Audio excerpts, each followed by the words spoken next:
আগের দিন তোমাদের সাথে আমি এর পরের ভিডিও শেয়ার করেছিলাম, মানে আমি উপরে এর পরে গিয়ে কী কী কাজ করি।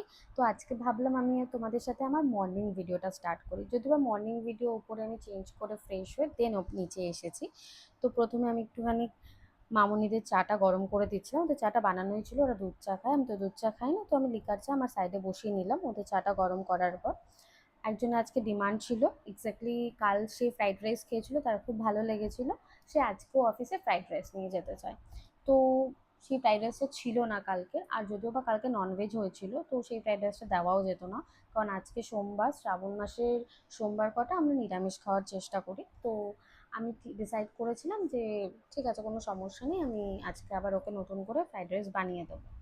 তার জন্যই ওপাশে আবার ফ্রাইড রাইসের চালটা বসিয়ে দিলাম ভাতের জন্য, সাথে একটু নুন আর একটু তেল দিয়ে দিয়েছিলাম।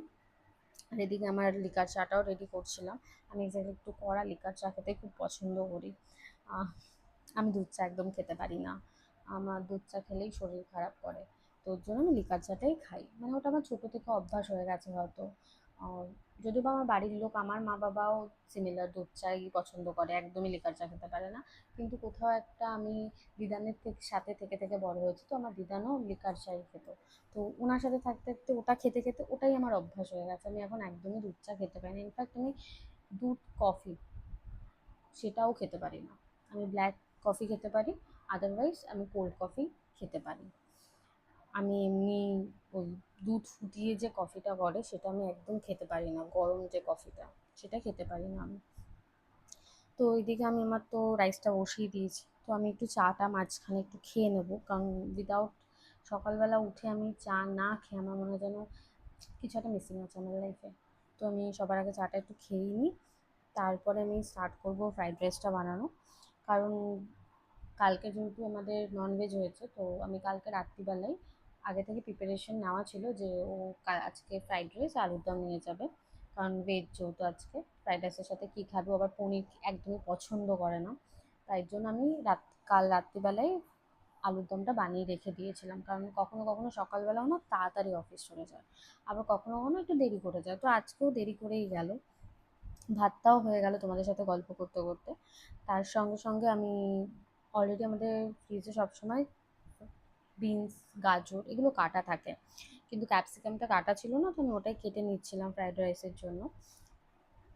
এটা কেটে এটা কাটা হয়ে গেলে এটা একটু বয়েল করে নেবো, কারণ যদি তুমি একটুখানি বয়েল করে নাও না সবজিগুলো হালকা, এক জাস্ট 2 মিনিট কি 3 মিনিটের মতো, ওতে না যেরকম সবজিগুলোর কালার থাকে সেরকমই থাকে, নয়তো ভাজলে না সঙ্গে সঙ্গে সবজিগুলোর কালার চেঞ্জ হয়, এটা আমার বলে মনে হয়।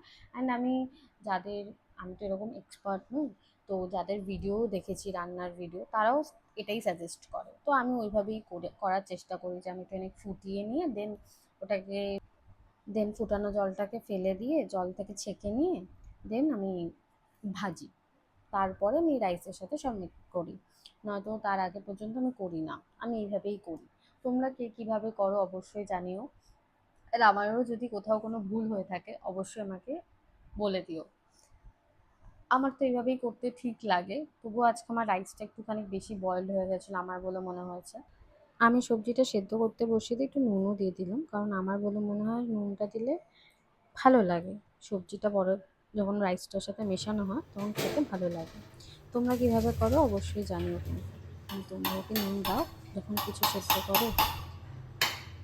এরপরে আমার রাইসটা যেহেতু রেডি করাই ছিল, সবজিটা জাস্ট একটু ভেজে নেব, তার জন্য আমি একটুখানি রিফাইন্ড অয়েল দিলাম, আর তার সঙ্গে অলরেডি ঘি মিশিয়ে দিলাম। আলাদা করে আমি আর ভাতে ঘি দেবো না, কারণ আমার ভাতটা অলরেডি আমি তোমাদেরকে বললাম না যে আমার ভাতটা একটু বয়েল বেশি হয়েছে, তো তার জন্য আমি আলাদা করে আর ঘি দিচ্ছি না, এর ভেতরে আমি ঘিটা দিয়ে একটুখানি জাস্ট ভেজে নেব, নিয়ে পোস্ত আবার একদমই কাজু, কিশমিশ এগুলো একদম পছন্দ করে না, তো শুধু সবজিটাই আমি ভেজে রাইসটার সাথে মিশিয়ে দেবো, আর তার সঙ্গে একটু গোটা দারচিনিও দিয়ে দিচ্ছি ভাজার জন্য, ভালো গন্ধ আসবে তার। কারণ রাইসটার মধ্যেও আমি একটু অয়েল দিয়েছিলাম আর নুন দিয়েছিলাম, আমি ভুলে গেছিলাম যে দারচিনিটাও দিতে হবে, আমি এটাই তেলটার মধ্যে দিয়ে দিচ্ছি, তো কোনো সমস্যা হবে না। এর সঙ্গে তোমরা ফ্রাইড রাইসের সাথে কী কী খেতে পছন্দ করো? আমার তো ফ্রাইড রাইস আর চিলি চিকেন বেস্ট কম্বিনেশন লাগে। তোমাদের কী কী ভালো লাগে? আর যদি নিরামিষের টাইমে বলো, ফ্রাইড রাইস আর পনিরের সবজিও ভালো লাগে, কিন্তু ওনার আবার ভালো লাগে না পনির, ও কোনো রকম পনির খেতে ভালোবাসে না। বাট কিছুদিন আমি কিছুদিন আগেই আমি একটা রান্না করেছিলাম, রান্না না, ব্রেকফাস্ট। সেই ব্রেকফাস্টে আমি পনির দিয়েছিলাম, আমি চিজ দিয়ে দিয়েছিলাম, তো সে সেটা বুঝতে পারেনি। খাওয়ার পরে বলছে আই থিঙ্ক এটা একটা পনির ছিল। ইনফ্যাক্ট তিরামিসু বানানোর সময় পনির দিয়েছিলাম। তো খাওয়ার পরে বলছে যে কি পনির ছিল? বললাম হ্যাঁ ছিল। তখন বলছে ও তাই? আমি বলছি হ্যাঁ খেয়ে নিবি তো, কী হবে এবারে? মানে পনির খেয়ে নিলে, যেটা ও খায় না সেটা যদি একবার খেয়ে নেয়, বলবো যে তোমার জন্য রাম, মানে কোথায় যে ভুল করে ফেলেছে, রিগ্রেট ফিল করে যদি পরবর্তীকালে ধরে বেঁধে আবার খাইয়ে দেওয়া হয়, তাই জন্য। যাই হোক, আমি এখানে সবজিটা ভেজে নিচ্ছি। সবজিটা ভাজা হয়ে গেলেই আমি ভাতটার সাথে মিশিয়ে দেবো, কারণ তিনি নেমে এসেছেন, ওনার এবার অফিস যেতে হবে, তো আমাদেরও দেরি হয়ে যাচ্ছে। তো আমি ওই জন্য ভাতটা মিশিয়ে দিচ্ছি, মানে ভাতের মধ্যে সবজিগুলো মিশিয়ে দিলাম। সবজিটা দিলাম, একটু জাস্ট গরম মশলা গুঁড়ো দেবো, সাথে একটু নুন আর একটু জাস্ট চিনি দিয়ে ওটাকে জাস্ট মিক্স করে রেখে দেবো। তোমরা কে কীরমভাবে ফ্রাইড রাইস বানাও অবশ্যই জানিও, কারণ সবার স্টাইল তো সমান হয় না। অবশ্যই আমি নেক্সট টাইম ওরকম ট্রাই করবো, তোমরা যেরমভাবে বানাও। তোমরা আমার ভিডিও কে কোথা থেকে দেখছো অবশ্যই কমেন্টে জানিও কিন্তু। আমি অবশ্যই নেক্সট টাইম ভিডিওতে সেগুলো জানাবো, ঠিক আছে?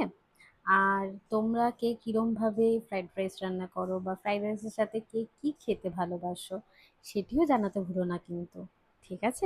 আজ ভিডিওটা এখানেই শেষ করছি। তোমাদের আমার ভিডিও ভালো লাগলে অবশ্যই শেয়ার, কমেন্ট, লাইক করতে ভুলো না কিন্তু।